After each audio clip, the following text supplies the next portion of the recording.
Hello friends, welcome back. इस video में आप सबका स्वागत है। इस वीडियो को देखने का डिसीजन जो आपने लिया उसके लिए आप सबको बहुत बधाई। आज का जो टॉपिक है ये है म्यूचुअल फंड एंड एसआईपी के बारे में। काफी सारे लोगों का ये कंफ्यूजन है कि एसआईपी एक अलग प्रोडक्ट है और म्यूचुअल फंड ये अलग प्रोडक्ट है, जबकि एक्चुअल में ऐसा नहीं है। तो इस वीडियो में आपके सारे डाउट्स क्लियर हो जाएंगे। इससे पहले हम लोग आगे बढ़े इस वीडियो के लिए और इस चैनल सब्सक्राइब के लिए हम लोग 1000 फॉलोअर्स का गोल रख रहे हैं और आप सबसे अनुरोध है कि आप इस गोल में हमें हेल्प कीजिए और ज्यादा से ज्यादा लोगों तक ये वीडियो शेयर कीजिए।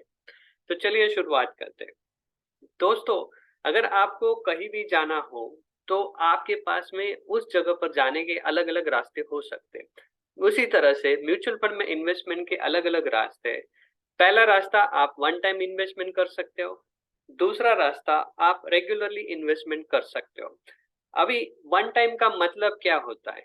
तो वन टाइम का मतलब होता है कि अगर आपके पास में एक रकम है तो आप डायरेक्टली उसको इन्वेस्ट कर सकते हो, जिसे लमसम कहा जाता है।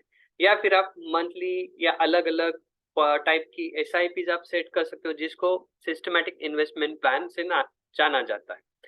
तो दोस्तों, आपके पास में दोनों चॉइस है। आप चाहे तो वन टाइम कर सकते हैं लमसम करके, या फिर आप रेगुलरली कर सकते हैं, एसआईपी सेट कर सकते हैं। आपके पास में दोनों ऑप्शंस अवेलेबल है और आप चाहे तो एट ए टाइम दोनों ऑप्शंस का इस्तेमाल कर सकते हैं। जब भी आप म्यूचुअल फंड में इन्वेस्टमेंट कर रहे हैं तो ये जो इन्वेस्टमेंट है ये आपका पैसिव इन्वेस्टमेंट है, क्योंकि आपको इसमें सिर्फ इन्वेस्टमेंट करना होता है। आपको खुद वैसे कुछ रिसर्च करने की जरूरत नहीं पड़ती। आपको कौन सा स्टॉक लेना है, आपको कौन सा स्टॉक बेचना है, ये सब डिसीजन आपको लेने की जरूरत नहीं पड़ती है।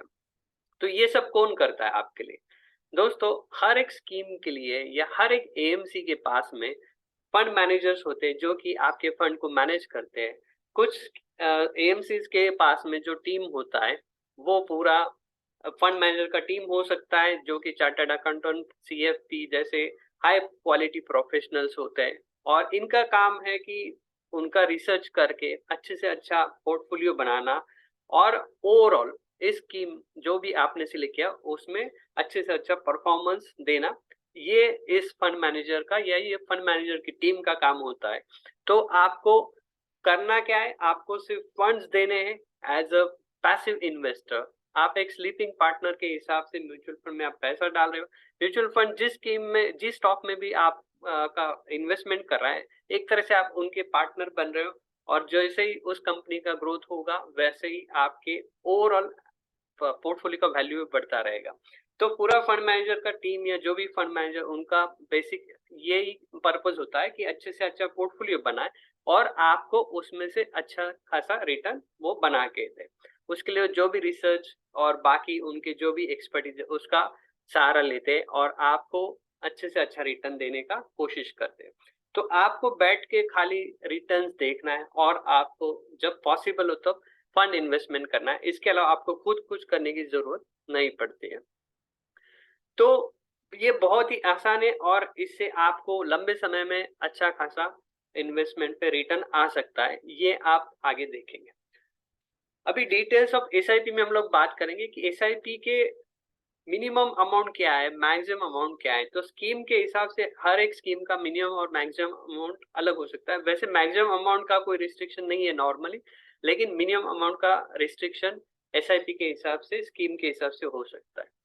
टाइप्स ऑफ एसआईपी का मतलब ये है कि आपका एसआईपी मंथली है, आप हाफ ईयरली कर रहे हो, आप डेली एसआईपी कर रहे हो, आप क्वार्टरली एसआईपी कर रहे हो या साल का एसआईपी कर रहे हो। तो आपको चाहे वैसा ड्यूरेशन आप सेट कर सकते हो, फ्रीक्वेंसी आपका इंस्टॉलमेंट का सेट कर सकते हो, जो कि हम लोग टाइप्स ऑफ एसआईपी के इसमें देख रहे हैं। आप चाहे तो एक साथ में अलग अलग टाइप्स का एसआईपी सेट कर सकते हो, डेली, मंथली, जैसा भी आपको चाहिए। अभी हम लोग आगे जाते हैं तो आगे काफी सारे लोगों से ये सवाल आया कि क्या एसआईपीज में मॉडिफिकेशंस हो सकता है या नहीं हो सकता है। तो इस पे हम लोग बात करेंगे। दोस्तों, अगर आपने किसी एक अमाउंट का एसआईपी आज सेट किया है तो मैक्सिमम स्कीम में बाद में उसको चेंज करना पॉसिबल नहीं होता है। कुछ एएमसीज में शायद वो फैसिलिटी हो सकती है कि जिसमें आपका जो सेट किया गया एसआईपी का अमाउंट है वो चेंज कर सकते हैं। साथ में जो भी आप डेट सेट कर रहे हो एसआईपी डेबिट के लिए, उसको भी जनरली चेंज करना पॉसिबल नहीं है। उसके लिए आपको पुराना स्कीम बंद करके नया एसआईपी नए डेट के हिसाब से सेट करना होगा। इसके साथ में जो टाइप है मंथली, एनुअल, हाफ ईयरली, उसको भी इंटरनली आप चेंज नहीं कर सकते। पहला आप स्कीम चेंज करके या बंद करके आप नया स्कीम नए टाइप के हिसाब से सेट कर सकते हो। जिस स्कीम में आज आप एसआईपी आपका चल रहा है उसी स्कीम के उस स्कीम से दूसरी स्कीम में डायरेक्टली आप जा नहीं सकते। अभी देखते हैं एसआईपी का बेनिफिट्स क्या हो सकता है। एसआईपी के बारे में आपने काफी कुछ सुना रहेगा, लेकिन सबसे मेन और मेजर बेनिफिट आप बोल सकते हैं वेल्थ क्रिएशन लंबे समय में। ये कैसे होता है? तो कॉस्ट एवरेजिंग आपने सुना रहेगा। कॉस्ट एवरेजिंग का मतलब क्या है कि अगर किसी एक स्कीम का यूनिट का रेट आज हम 10 रुपए पकड़ते हैं और आपका इंस्टॉलमेंट स्टार्ट हो गया है, तो जैसा मार्केट आगे बढ़ेगा वैसे उस यूनिट का रेट भी आगे बढ़ेगा और आपको अलग अलग रेट्स पे आपका यूनिट्स का अलॉटमेंट होता रहेगा। तो आपका परचेसिंग अलग अलग रेट्स पे होगा। लेकिन ओवरऑल अगर हम लोग लंबे समय के हिसाब से बात करेंगे तो मार्केट हमेशा ऊपर नहीं जाएगा, उसी तरह एनएवी हमेशा ऊपर नहीं जाएगा या हमेशा नीचे नहीं रहेगा। तो ओवरऑल आपके एसआईपी का जो कॉस्ट है वो एवरेज आउट हो सकता है और ज्यादा से ज्यादा यूनिट आपके उस एवरेज कॉस्ट के हिसाब से आ सकते हैं। अभी पावर ऑफ कंपाउंडिंग काफी सारे जगह से आपने सुना रहेगा। तो पावर ऑफ कंपाउंडिंग का सिंपल मतलब है कि आप जो भी रिटर्न आपको मिल रहा है उस पे आपको एडिशनल रिटर्न मिलेगा। रिटर्न जनरेट्स मोर रिटर्न्स, और इसके लिए जरूरी है आप लंबे समय तक बने रहे ताकि ज्यादा से ज्यादा उस रिटर्न ऑन रिटर्न्स का साइकिल कंप्लीट होता रहे और वो टोटल आपके नेट वैल्यू में ऐड होता रहे। कुछ मेन बातें आपको एसआईपी में ध्यान रखना बहुत ज्यादा जरूरी है।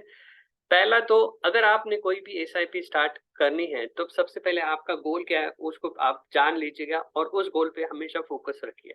दूसरा, अगर आपके पास में अलग अलग गोल्स है तो उसके लिए अलग अलग एसआईपी हर गोल के हिसाब से आपको रखना ज्यादा बेटर है। उसके बाद में मोस्ट इम्पोर्टेंट आपको इन्वेस्टेड रहना चाहिए, आपके पास में वो डिसिप्लिन होना चाहिए, क्योंकि मार्केट्स में और मीडिया से अलग अलग आजू बाजू से आपको अलग अलग न्यूज सुनाई देगा। मार्केट फ्लक्चुएट होता रहेगा, कुछ खराब न्यूज आते रहेंगे जिसकी वजह से मार्केट शायद नीचे आएगा। तो ऐसे कुछ खराब समय हो सकता है जबकि आपको आपका डिसिप्लिन और कंट्रोल रखना होगा और आपके एसआईपी को सही तरीके से कंटिन्यू रखना होगा।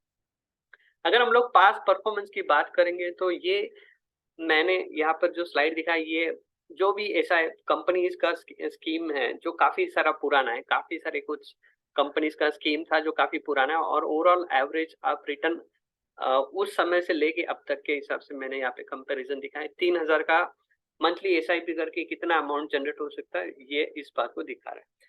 साथ में ही अगर हमने निफ्टी में उस समय अलग अलग टाइम्स अलग अलग साल में इन्वेस्टमेंट किया रहता 1 लाख रुपए, तो उसका वैल्यू क्या हो सकता है ये इस स्लाइड से हम लोग देख सकते हैं। ये स्लाइड जो मैं दिखा रहा हूँ ये आपकी इंफॉर्मेशन के लिए। लंबे समय में आप देख सकते हैं कि लंबे समय में ओवरऑल आपको प्रॉफिट होने का चांसेस ज्यादा होता है, शॉर्ट समय में शायद आपका वैल्यूएशन कम ज्यादा हो सकता है। लेकिन जो भी परफॉर्मेंस यहाँ पे दिखा है ये एग्जाम्पल के लिए, एक्चुअल परफॉर्मेंस अलग हो सकता है। तो दोस्तों इस वीडियो को लाइक जरूर कीजिएगा और हमारे चैनल को सब्सक्राइब कीजिए। Thank you.